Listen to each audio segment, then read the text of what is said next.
Today we're going to be talking about being an American mother in Russia. I think when somebody hears American mom raising kids in Russia, I guess the eyes basically pop out. How does it feel having kids in Russia? It's difficult. Is it safe to have kids in Russia? Is it safe here? They could remove the child from the home.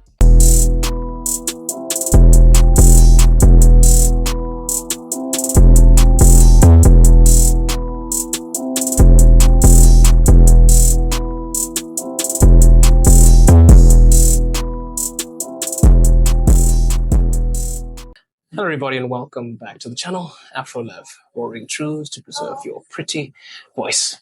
And today we have a guest that you guys might remember. In fact, she was the second cafe interview I ever did. But give them a little intro in case for the people that don't know you. For those who haven't seen the interview before, my name is Sara. I'm from the States, from Indiana. And I've been living in Moscow off and on for about 12 years. So I have a lot to share and ready to share it with Andy here. Alrighty. Today we're going to be talking about being an American mother in Russia. How does it feel having kids in Russia? Well, I think it feels about the same as having kids anywhere. It is difficult. It takes a lot of your time. There are a lot of pluses, a lot of minuses, and every day is, a struggle, but also full of rewards. I know that sounds very cliche, but so I have two children right now. I have soon to be 4-year-old and a 2.5-year-old, and they were both born here in Russia. And we have one more on the way, coming at the end of August. Congratulations. Thanks.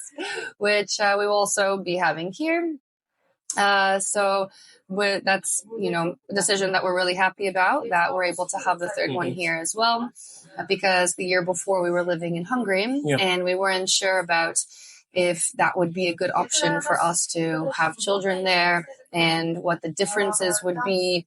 And so it's nice to be back here where we're familiar with the system now after a few years of struggling to get used to it. Yeah. So, in short, it's of the places I've lived, I'm very happy that we're raising our family here. Yeah, that's interesting because I think when somebody hears American mom raising kids in Russia, I guess the eyes basically pop out. Like, it must be something crazy. But as you said, it's just like raising kids in any other part of the world. I would think so. Every place has its challenges, and you have to see what the locals do. Because if you're not from here, from that country, if you didn't grow up there, then there are some things that you just wouldn't know. It's not so instinctive like in your own country. For example, even how to dress the kids appropriately, that you really need to see what everybody else is doing. And, in terms of diet and anything else, how quickly people respond to illnesses or other health problems with kids can vary in different countries. So you just kind of have to see what the locals do, and then also kind of compare that to your own experiences and, keep your mom on speed dial. Yes.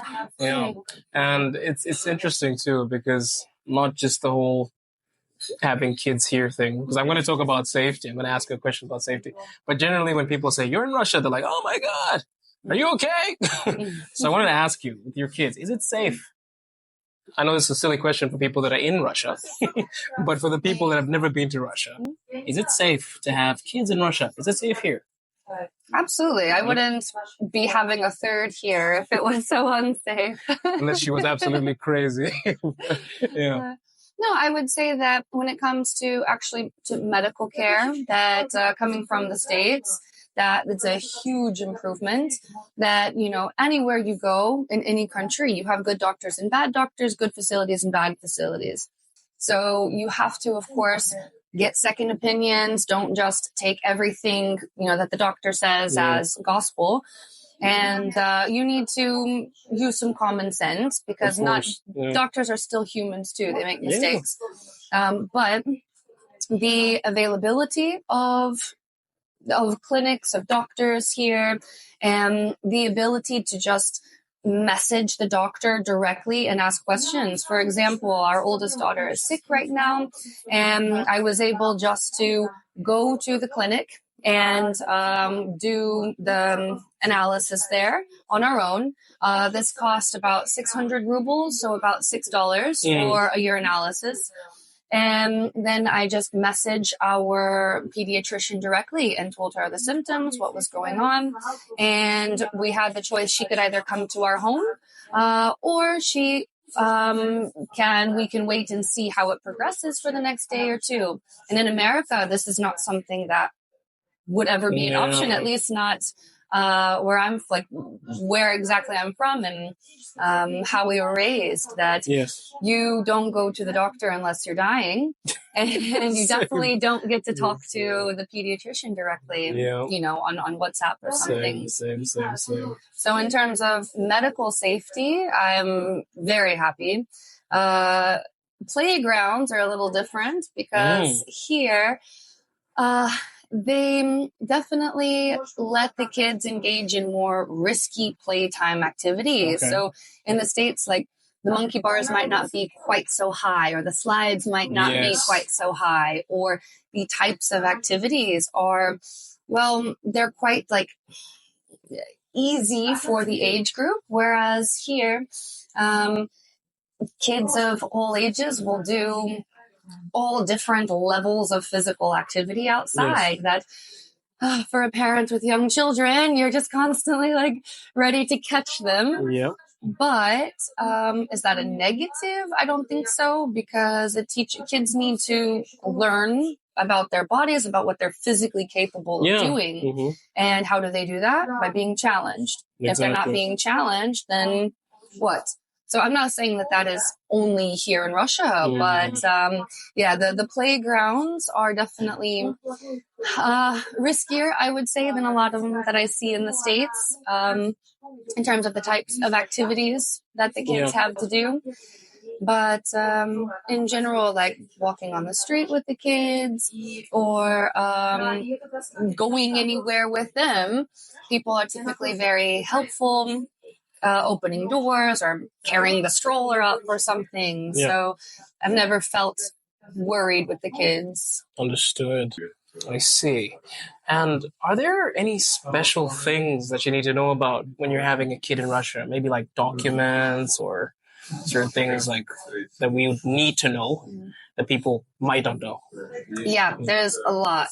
I won't get into all of the details right now because I don't think we have all day to do that. But the system here is quite different from how the system works in the West. So the first thing you would need to know is actually when you're expected to go to what kind of doctor, when you actually go to the doctor that will be delivering the baby, if you need a contract with the hospital or not. Also, there are certain documents that you need. For example, if you're not going to give your baby a patronymic, so like in Russian, they take the father's first name, and that will become the baby's middle name. Yes. So if the father's name is Peter, he will become Petrovich or Petrovna or something like this. If you're not going to do that, then you have to get a special document from your embassy stating that your country does not do patronymics. Otherwise, in Russia, they will give an automatic patronymic. Okay. Yeah.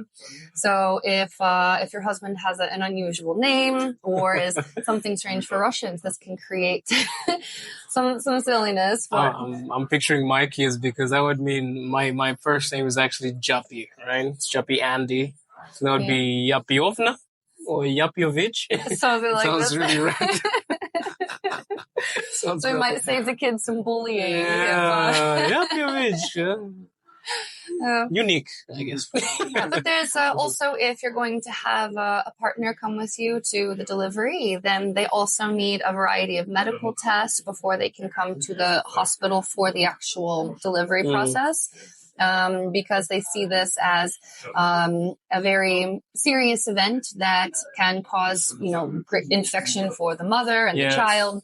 And so they need to know that the partner that you bring, whether it's a husband or a friend or a relative or whomever, they also have to have this document saying that they're free from certain diseases.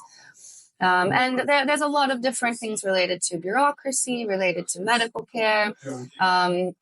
Also, if you want to put the children into kindergarten or not, or if you're going to a private kindergarten. So you can't escape gathering documents.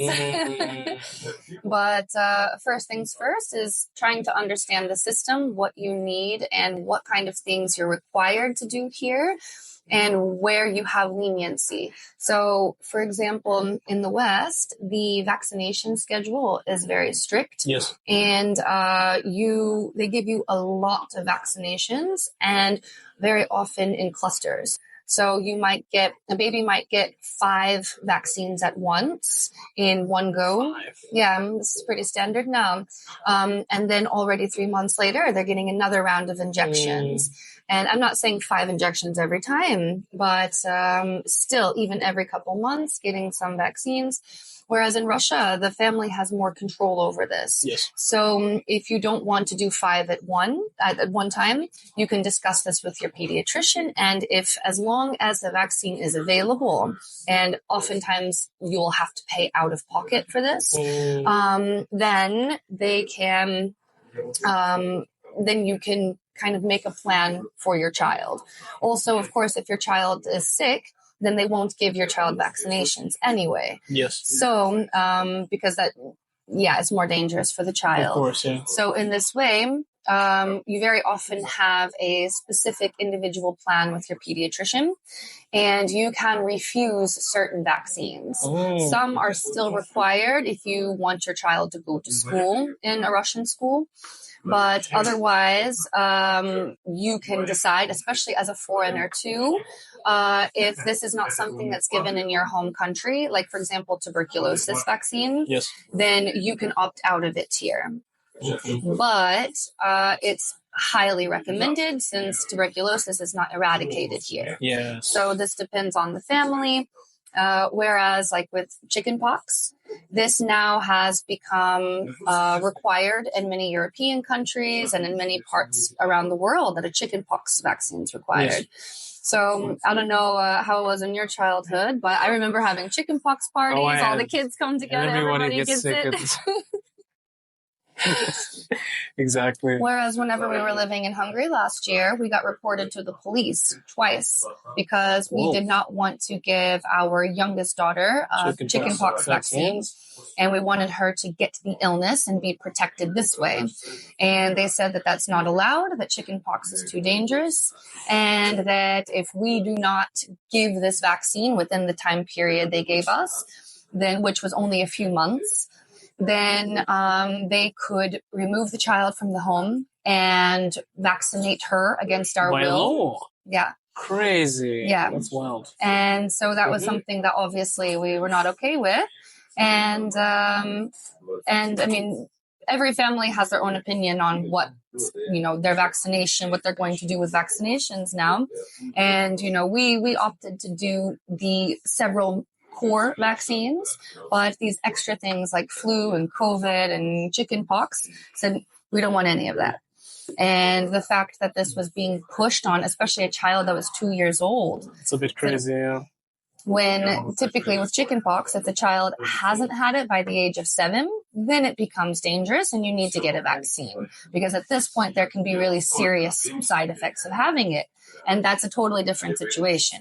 But as a 2-year-old, I don't understand why we're getting threatened and reported to the police. So this is a really big difference about having kids here, is that you do have more, freedom or like more say of what goes on with your family and your family's health, which was really valuable for us. Yes.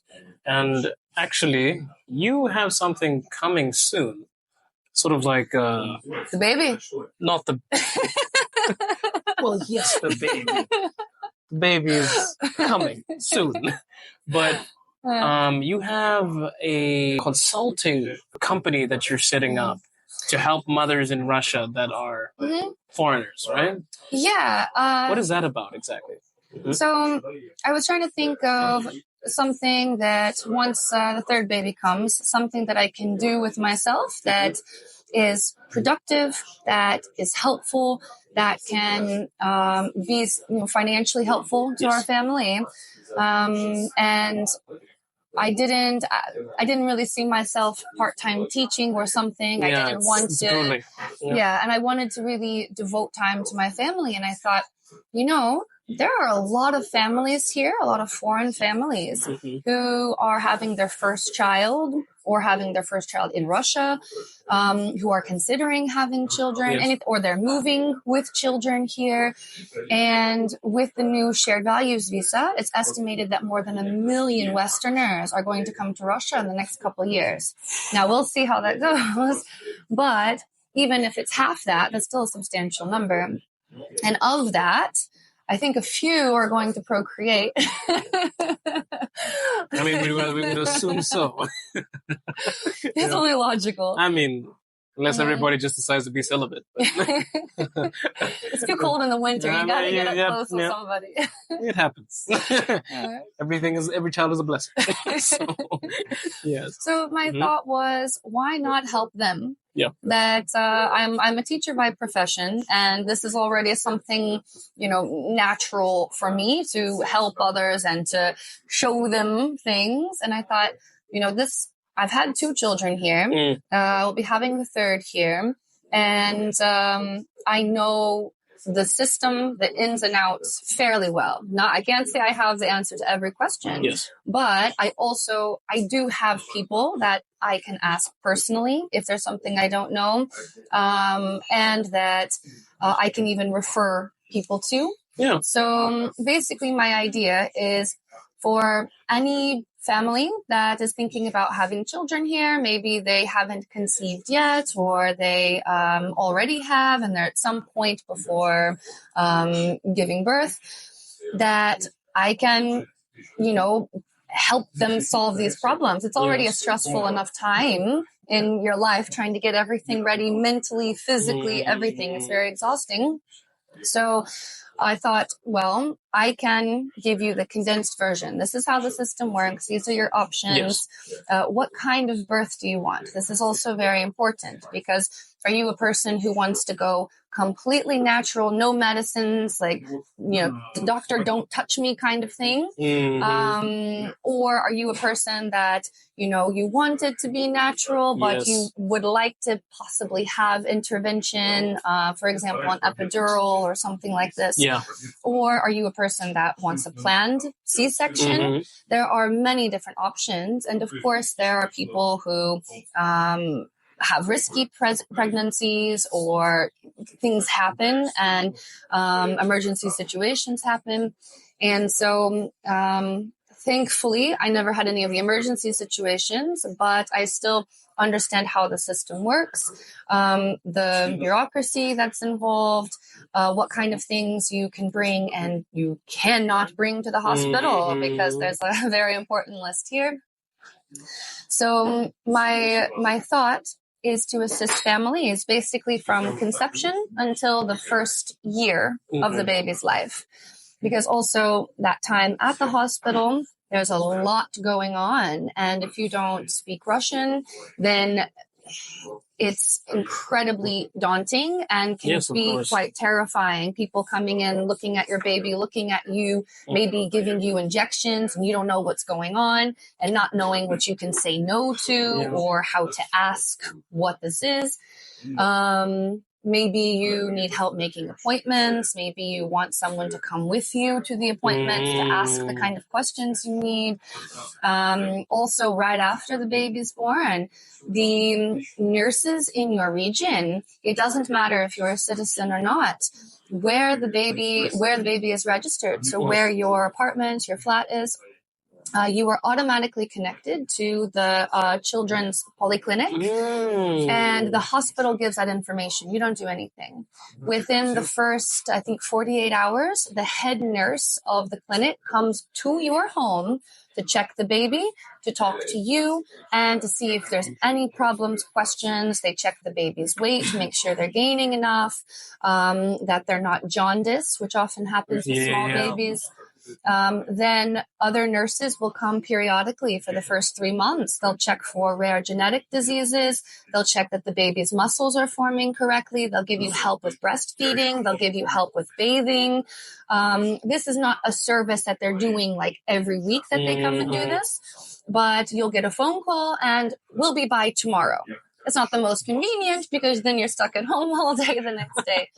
But they come and you can, see what they do. You can ask them questions. And so what I want to do is help people understand how to make the most of this time. Because again, it's a very hectic time, especially if it's your first baby. There's so much going on, so many new things, that to take off some of that stress off of the family. I think I wish I had that whenever we had our first baby. And I would like to do that for people. And as for the pricing, it will depend on how much involvement they need from me. Because some people are really independent and just give me the information, I'll do the rest. Okay, sure. Whereas other people really want someone to guide them and to, be an emotional support, to be there constantly. And so it just depends on the person's needs. And I'm not, I should point out that I'm not medically trained. So in terms of, I won't be offering medical advice. I can only give experience and direct you to professionals for medical advice. What I can help with is navigating the system and the bureaucracy and making your, basically 2 years of your pregnant life and new baby life to be as comfortable as possible. And also, it's very amazing because she speaks Russian. She's fluent in Russian. So that makes her even more trustworthy because the devil is in the details, right? If you go to a hospital and you have a translator or you come with your half-baked Russian like me, you're not going to hear everything the doctor is trying to tell you.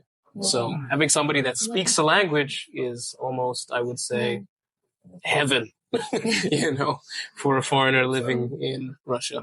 Another point I wanted to make is even with formula, for example, and food for the baby is that here in Russia, the quality of food, I would say, is really excellent for the small children. There's even a factory just outside of Moscow that makes formulas that are both cow's milk and goat's milk based. And so you don't have to rely on imported formulas. They have a lot of different Russian-made formulas.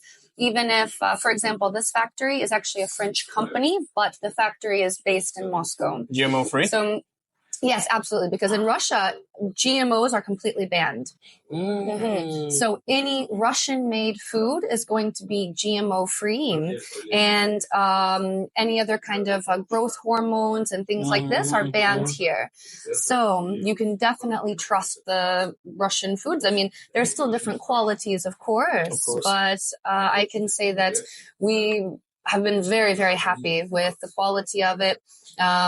We had to do a mixture of breastfeeding and formula, and the formula options they're plentiful and always in stock. So you don't have that situation like in the States some years ago where there was a baby formula shortage. And they basically went for months with no baby formula, where babies were even starving and they had to be sent to the hospitals to get emergency IVs and such.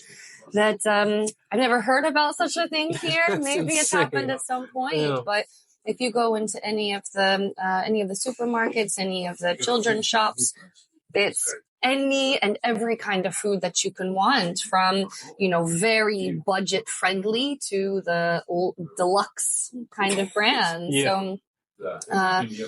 So that's also something I can help people decide which foods to get, which to avoid, which things have had problems here and which haven't.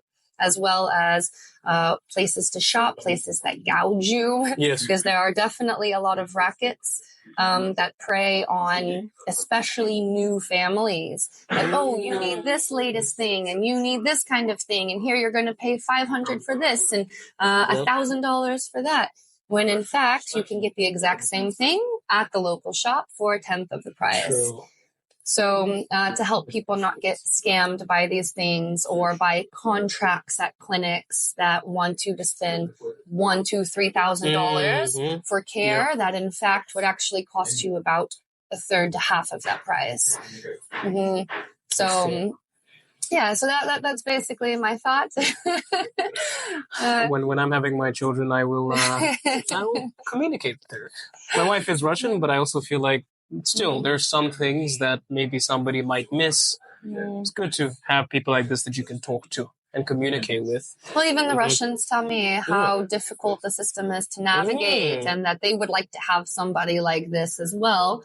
That can also help solve these problems for them. So, and also being a foreigner with a Russian wife, sometimes the local people don't understand what kind of problems can exist for foreigners. Yes, because you're still foreign. Okay, yeah. Yeah, because you're still a foreigner, and so maybe it wouldn't occur to your wife that you would need to get this patronymic paper, for example, that she might be able to handle her appointments and everything on her own, but some other kinds of bureaucracy might be something she didn't think of having a foreign husband. This is all true. The devil's in the details, rather. Yeah. So it's actually really important to have these talks because for me as well, this is a mind-blowing experience. I did not know that there was so much involved. Have a kid. It's all good. It'll be easy, they said. But there are so many things involved doing this. So that's quite fascinating.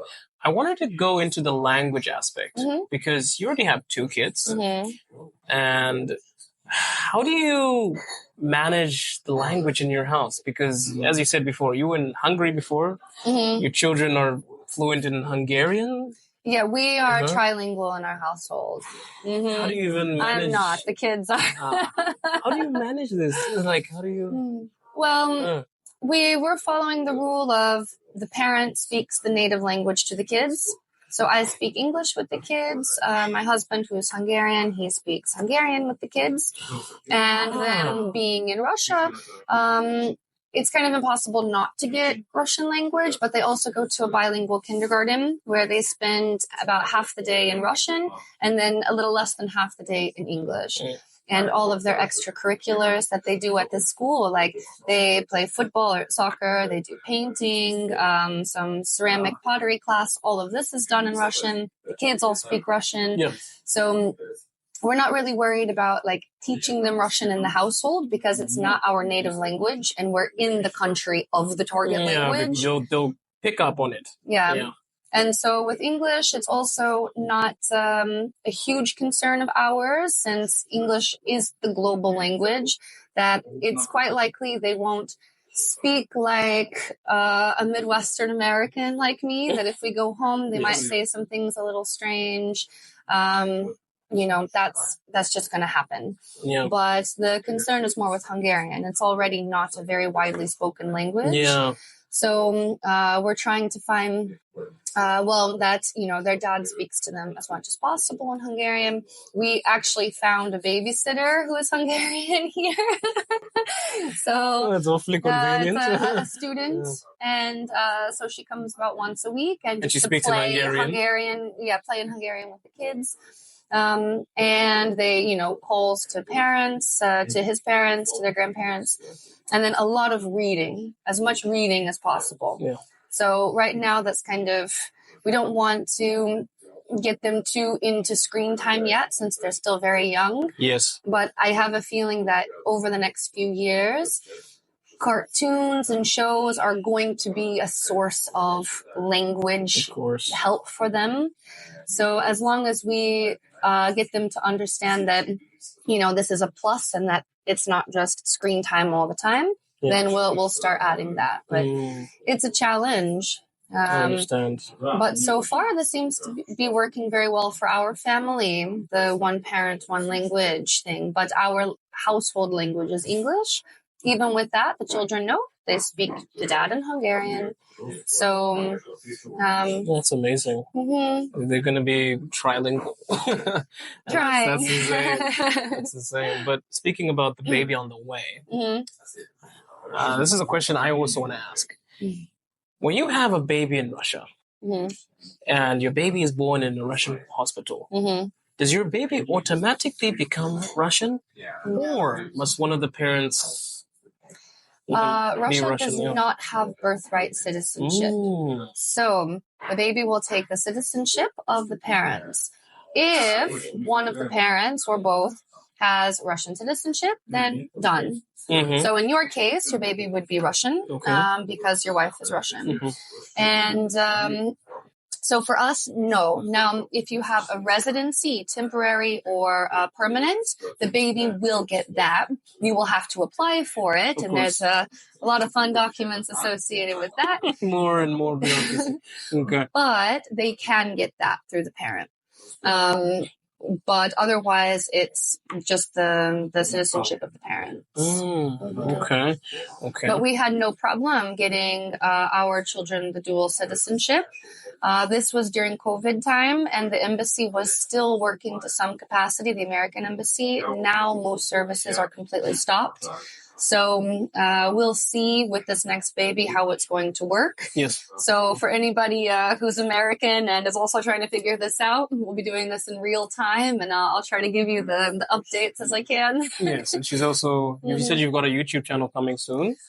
I would like to. I mean, anything she posts, we will share it here. So if you are following me, whenever she decides to post it, I'm probably going to be spamming you. So be prepared for that. It's a goal to start it. Right now, I'm balancing a full-time job and then family time, and I'm also writing the manual for the consultancy. So right now I'm about halfway through writing essentially the book that will be for the clients to help guide them. So I wanted to have that done first, and then to start building a YouTube channel. I see. Yeah. You have our full support. The Claw Clan, please understand that she is a part of the channel too, because she was here. She was one of the first people that I ever interviewed here. So show her some love. You will see more as time goes on. But the last question, which is a pretty gritty one. If you are offended easily, please just stop turn here. off the YouTube video. But I wanted to talk about the LGBTQ community because you mentioned before in the last interview that we had how you viewed many things that influenced children at an early age due to the LGBTQ community, etc. Could you walk us through what kids endured or what you viewed back in the States, and if you've seen anything similar here in Russia? Well, I think my experience with this is slightly limited since when I was in school, thankfully, this movement was just starting. And so it wasn't as influential as it is now and as it's been in the last, of course, decade or two. But and even here, as well as in Eastern Europe, I've seen a lot more influence of the LGBTQ community, the kind of infiltrating, but not nearly at the pace or intensity as it is in Western Europe and in the States. In terms of this, that I could say that definitely here, the policy is still that children do not need to know about this, that children and sex are not something that should be connected. I always say this and people call me crazy. This is obvious. Okay. That children should not be worried about, their genitalia. Other than just their basic curiosity, which is healthy for kids. When we were in the States this summer, we took the kids to a local public library. So a public library means that it's funded by taxpayer dollars. And mind you, this was in a small town in a very conservative Bible Belt city of the Midwest of the States. Mm-hmm. And it's a very nice public library. I went there all the time as a kid. We go to the section for toddlers, and there is kind of a box of books. I would say something like, I don't know, maybe 3 feet by 3 feet, something like a meter by a meter. Yes. And full of books aimed at kids under the age of 3. And I would say about 40% of those were LGBTQ related, pride related, anything like this. There were even like Ukrainian propaganda stories. Yes, I took pictures of them because I couldn't even believe myself that this was being targeted at children who can't even talk yet. And some of them were very disturbing, one of which was like, love has no boundaries.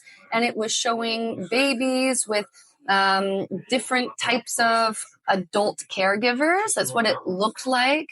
But it seemed a little more nefarious to me. Especially as the babies' faces themselves, they didn't look like young babies. They were made to look much older. And I can show you this picture later because I think you'd agree with me that this was really, when I saw this, I wanted to throw up. I actually wanted just to take the book and steal it and throw it away. You should have.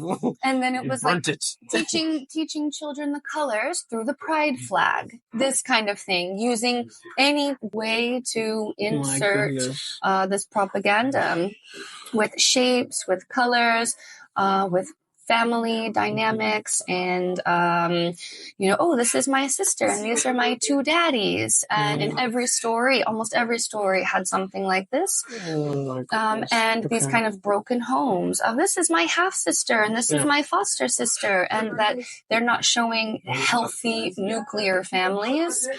And then also with the Ukraine propaganda book too, that it looks like this cartoon. You see the soldier coming home, a little girl riding her bike, and as you read it, it's, oh, I'm so happy my dad survived the bad Russians coming to kill my family as my brave daddy fights to kill the evil people, like using really strong targeted language to really direct children's very malleable minds like this, that, like, I'm sorry, this does not need to be directed to children, period. Whether they're 2 years old or 13 years old or anything. When you're an adult, if you want to read all of that propaganda and you want to get involved, fine. So, I'm not, like, propaganda exists everywhere. It exists here too. True. But that specific kind of propaganda, I haven't seen in the bookstores and the children's play areas and stuff. Like, you go to the any of the children's stores and you see the books that they're offering, and I've never seen anything remotely close to like Russia's happy to kill the Ukrainians or something like this, or look at these shapes that look like body parts that aimed at small children. So I've never seen that kind of thing here. It's just, I don't know, I'm just mind blown. Yeah.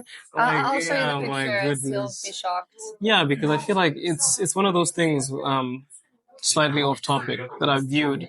It's like, in other countries, you have people basically sort of pushing anti-whatever, basically showing it in a way that they vilify the nation.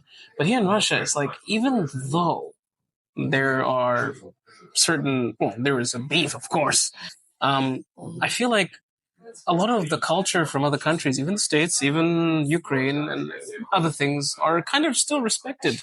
For example, the subway systems, you still have the Ukrainian murals and the mosaics. And they didn't take them down. And you can't walk into a place and read a book that is basically talking negatively. It's open-ended. Of course, you have news. News will push a certain agenda or show you a certain view.